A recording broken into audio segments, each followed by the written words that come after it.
مصعب بن عمیر رضی اللہ عنہ اللہ تعالیٰ کے رسول صلی اللہ علیہ وسلم کے ایک صحابی ہیں. اسلام میں آنے سے پہلے وہ کیسے تھے؟ ظاہری حلیہ ان کا ایسا تھا کہ بہت ہی خوبصورت ہے، ویری ہینڈسم پرسن، جسے ہم کہتے ہیں نا کہ کول ڈوڈ آج کل کے دور میں ہم سے کہتے ہیں. ویری گڈ لکنگ، ہینڈسم، اور کپڑے پہننے کا شوق تھا، نئے نئے کپڑے پہنا کرتے تھے، اور خوشبو کیسی لگاتے تھے کہ سب سے اعلیٰ خوشبو استعمال کیا کرتے تھے. آج کے دور میں تو ہم خیر پرفیوم کی جب بات کرتے ہیں تو ہمارا پرفیوم ہماری ضرورت میں آ گیا نا، لگژری نہیں ہے. اس وقت کے دور میں خوشبو لگانا ایک لگژری آئٹم میں ہوتا تھا، اور عام خوشبو بھی نہیں بلکہ سب سے اعلیٰ خوشبو لگایا کرتے تھے. آج کے دور میں تو 150 روپے کا ڈیوڈرنٹ مل جاتا ہے، اس پہ لگا کے ہم خوش ہوتے ہیں. اس وقت لوگوں کے پاس خوشبو ہوتی نہیں تھی، لیکن جس کے پاس خوشبو لگانے کے پیسے ہوتے، جب خوشبو ہوتی تھی، وہ انسان اپنے معاشرے میں بہت اوپر کنسیڈر کیا جاتا تھا کہ بہت مالدار انسان ہے. اتنی اعلیٰ خوشبو لگایا کرتے تھے کہ جب لگا کے وہ رستے سے گزرا کرتے تھے، اور کچھ دیر گزر جانے کے بعد جب لوگ گزرتے تھے تو وہ ان کی خوشبو سونگھ کے بتا دیتے تھے کہ یہاں سے مصعب بن عمیر گزرے ہیں. اور بال بڑے ان کے خوبصورت سے تھے، اور جوتا جو پہنتے تھے وہ لوکل نہیں پہنتے تھے. آج ہم کہتے ہیں نا اٹالین شوز پہن رہا ہوں میں، اٹالین سوٹ پہن رہا ہوں، برانڈس کی ہم بات کرتے ہیں. ان کا جوتا یمن سے آیا کرتا تھا، یمن سے اسپیشلی ان کا جوتا بن کے آیا کرتا تھا. اور جب وہ گزرنے لگتے تھے تو اس وقت مکہ کی عورتیں انتظار کیا کرتے تھے کہ یہاں سے مصعب بن عمیر گزریں گے، ہم ان کو دیکھیں گے. اور ان کے جو دوست تھے اور نوجوان تھے وہ انتظار کیا کرتے تھے کہ ابھی مصعب بن عمیر آئیں گے اور ہماری کمپنی میں بیٹھے کے بات کریں گے.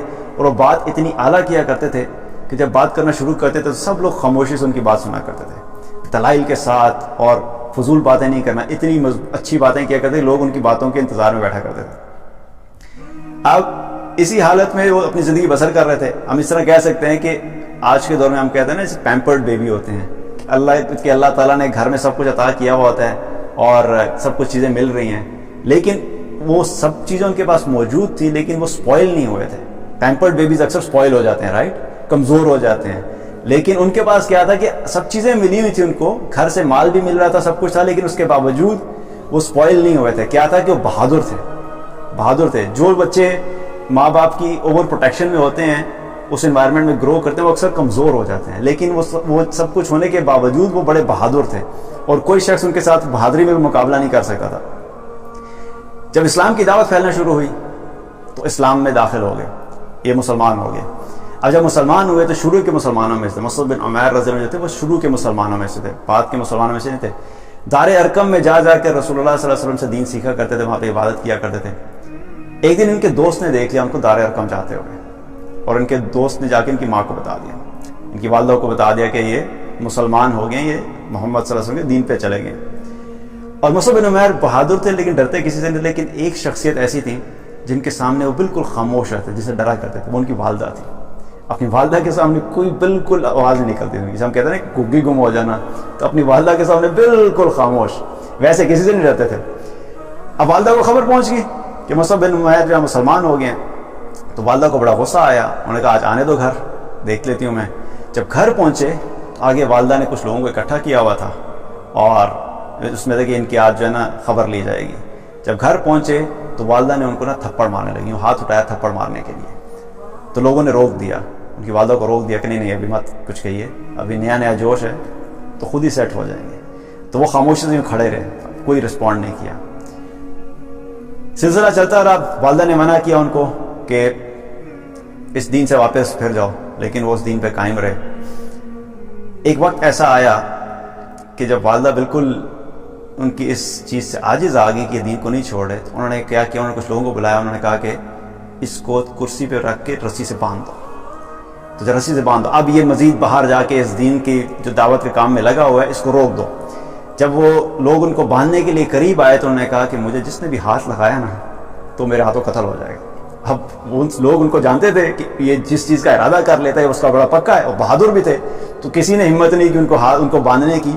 اور جب والدہ نے دیکھا کہ یہ تو اس سے پیچھے نہیں ہٹ رہا، تو والدہ نے غصے میں آ کے کیا کہا کہ اس گھر سے نکل دو.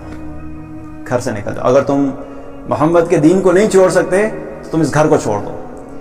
اب بہت بڑا فیصلہ تھا زندگی کا. ہماری زندگی میں بھی وقت آتا ہے نا، کئی دفعہ ہمیں فیصلے کرنے پڑتے ہیں. ایک طرف دنیا ہے، دنیا کی مال و دولت ہے، اعلیٰ پوشاک ہے، اعلیٰ کپڑے ہیں، خوشبو ہیں، اور دوسری طرف کیا ہے؟ ایسا دین جس میں صرف اس وقت مصیبتوں اور مشکلات کے علاوہ کچھ بھی نہیں ہے. جو بھی دین میں آ رہا ہے اس کے کھاتے میں صرف اور صرف مشکلات ہی آئیں گی. جب والدہ نے یہ کہا کہ تم اگر دین نہیں چھوڑ سکتے تو گھر کو چھوڑ دو، تو انہوں نے کہا ٹھیک ہے اماں جان میں گھر کو چھوڑ دیتا ہوں، اور نکلنے لگے.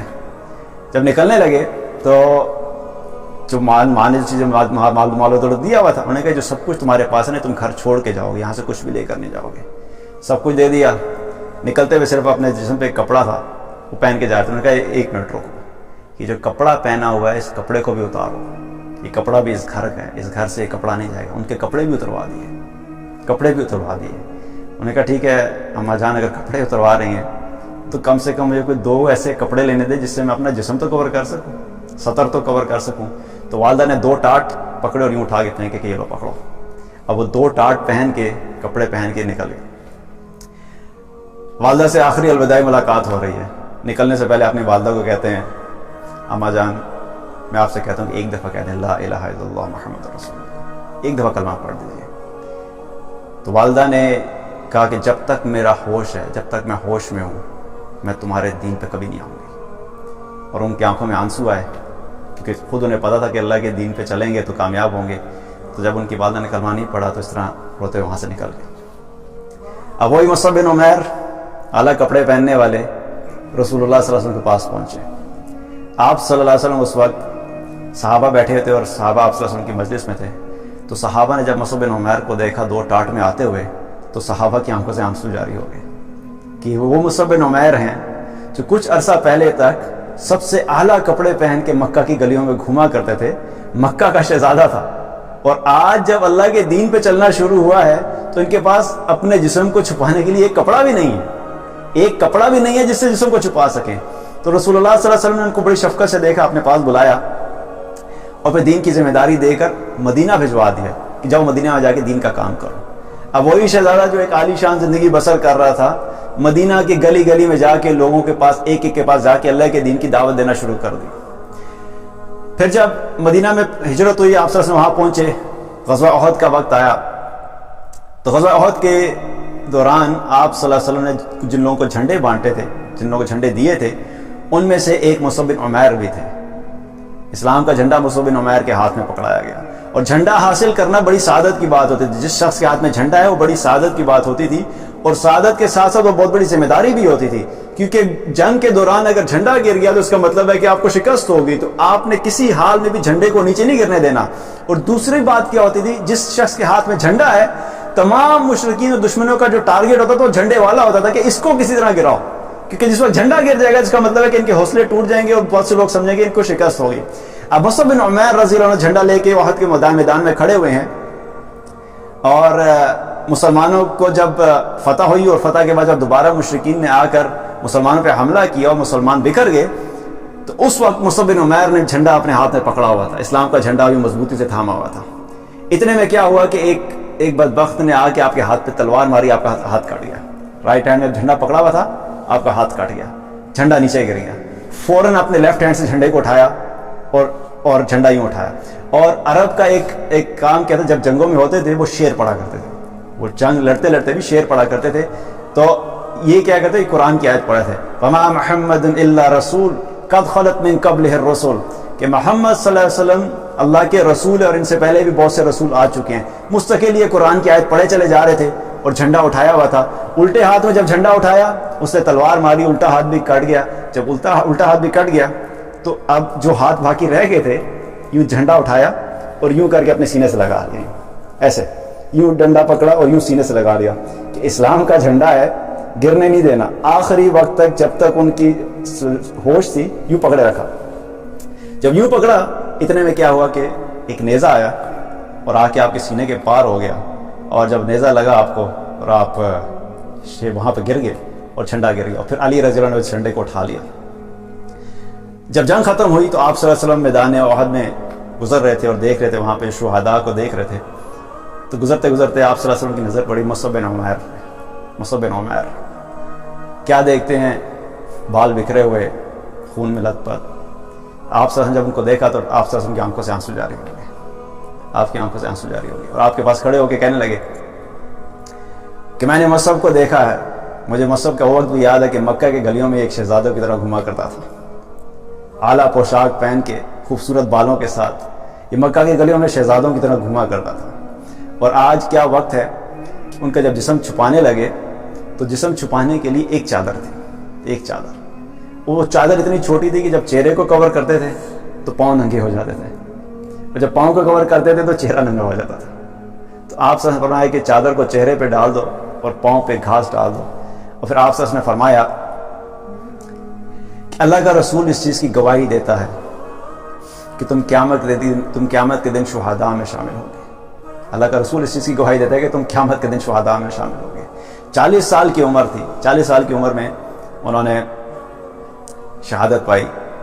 تو ہمارے لیے کیا پیغام ہے؟ ہم تک جو دین پہنچا ہے ایسے ہی نہیں پہنچ گیا۔ صحابہ نے بہت قربانیاں دی تھیں، جب مال کی قربانی کا وقت انہوں نے مال کو قربان کیا، جب جان کی قربانی کا وقت انہوں نے جان کو قربان کیا۔ آج ہم تک دین نسل در نسل ان قربانیوں کے ذریعے سے پہنچا ہے، اور وہ صحابہ جنہوں نے اللہ کے دین کی خاطر اور اللہ کے رسول صلی اللہ علیہ وسلم کی اطاعت کی خاطر اپنی دنیا کو قربان کیا۔ آج ہم لوگوں کے پاس جب سچویشن آتی ہے کہ جب ہم نے آخرت اور دنیا کے مقابلے میں فیصلہ کرنا ہوتا ہے تو ہم کس چیز کو چوز کرتے ہیں؟ آج ہم میں سے اکثر لوگ کیا کہتے ہیں کہ ہم اگر اس وقت موجود ہوتے تو ہم ان صحابہ سے بھی آگے شاید چلے جاتے اعمال میں، ہم تو پتہ نہیں کتنے 30 مار خان بنتے، ہم یہ بھی کر دیتے ہیں وہ بھی کر دیتے۔ لیکن آج بھی جب ہمارے پاس سچویشن آتی ہے کہ ایک طرف اللہ اور اللہ کے رسول صلی اللہ علیہ وسلم کا حکم ہے اور دوسری طرف دنیا والوں کی باتیں ہیں، دنیا والوں کا حکم ہے، تو ہم کس چیز کو پریفرنس دیتے ہیں؟ اگر آج ہم نماز نہیں پڑھ سکتے، اگر آج ہم قرآن نہیں پڑھ سکتے، اگر آج ہم سنت پہ نہیں چل سکتے، اگر آج ہم اللہ کے رسول صلی اللہ علیہ وسلم کی نافرمانی نہیں چھوڑ سکتے، آج ہم اللہ اور اللہ کے رسول صلی اللہ علیہ وسلم کے بتائے ہوئے احکامات پہ نہیں چل سکتے، موسیقی نہیں چھوڑ سکتے، فحاشی نہیں چھوڑ سکتے، بے حیائی نہیں چھوڑ سکتے، سود نہیں چھوڑ سکتے، تو ہم کیسے یہ دعویٰ کر سکتے ہیں کہ ہم اس وقت موجود ہوتے تو ہم بہت بڑے مسلمان بنتے؟ ہم اس وقت موجود ہوتے تو ہم پتہ نہیں کیا کیا قربانیاں دے دیتے۔ قربانی اللہ نے ہر وقت میں رکھی ہے۔ ان صحابہ کے لیے اس وقت اللہ نے ان کو آزمایا کہ کیا واقعی یہ اپنے دین میں اور اللہ سے اور اللہ کے رسول صلی اللہ علیہ وسلم سے دعویٰ سے محبت کے دعوے میں سچے ہیں۔ اللہ نے ان کو اس طریقے سے آزمایا۔ اللہ تعالیٰ آج ہمیں بھی آزما رہا ہے۔ آج بھی اللہ کا وہی قرآن موجود ہے، آج بھی اللہ کے رسول صلی اللہ علیہ وسلم وہی سنتیں موجود ہیں، وہی احکامات موجود ہیں۔ آج بھی یہ فیصلے ہو رہے ہیں کہ کون واقعی اللہ اور اللہ کے رسول سے محبت کرنے والے عمل سے، اور کون ہے جو صرف باتوں سے کام کر رہا ہے۔ اس لیے ہمارے لیے کیا ہے کہ جب دین کی باری آئی، جب دین کی محنت کے بات آئے تو ہمیں قربانی دینی پڑتی ہے، ہمیں وقت قربان کرنا پڑتا ہے، آپ کو ریسورسز لگانے پڑتے ہیں، آپ کو اپنی خواہشات کی قربانی دینی پڑتی ہے، ایسے ہی دین آگے نہیں پہنچتا۔ تو ہمیں خود بھی اللہ اور اللہ کے رسول صلی اللہ علیہ وسلم کے احکامات پہ چلنا ہے، ان کی زندگی پہ چلنا ہے، اور ہمارے لیے یہ ایگزامپلس ہیں، جتنے بھی ہمارے صحابہ ہیں ہمارے ہیروز ہیں، ہمارے اصل ہیروز تو یہی لوگ ہیں۔ ہم نے آج مختلف قسم کے ہیروز بنائے ہوئے ہیں، ہمارے اصل ہیروز یہی لوگ ہیں، اور ہمیں انہی کے نقشے قدم پہ چلنا ہے، کیونکہ یہ لوگ کامیاب ہیں۔ ان کو اللہ نے کیا کہا تھا؟ رضی اللہ عنہم ورضوا عنہ، اللہ ان سے راضی ہو گیا، اللہ سے راضی ہو گئے۔ تو جن سے اللہ راضی ہو گیا، جن کی گارنٹی ہے کہ اللہ جن سے راضی ہو گیا ہے، جب ہم ان کے راستے میں چلیں گے تو انشاءاللہ تعالی اللہ تعالی ہم سے بھی راضی ہوگا۔ جب اللہ ہم سے راضی ہوگا تو ہم بھی کامیاب ہوں گے۔